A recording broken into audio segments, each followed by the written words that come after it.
How to use circle to search in Android. So hello guys, in this quick tutorial video I will tell you how you guys can do that. So for that I will simply open circle to search. Here you guys will simply click on accept. After that you guys will see assistant app UI action gesture. So we will simply click on gesture.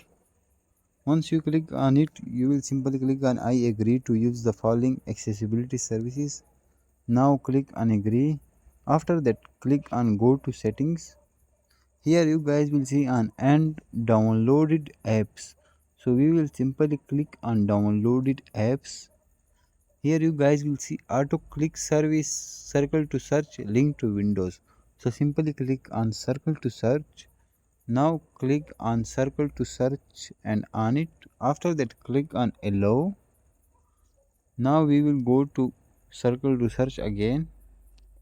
So I will simply back. Here wait little bit.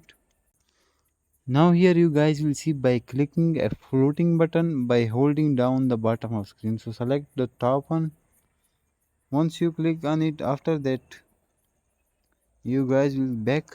Here you guys will see logo of circle to search.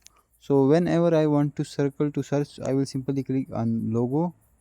Once I click on logo, now got it. Here when I draw circle on anything, it will be automatically search on Google. That's how you guys can use it. Thanks for watching.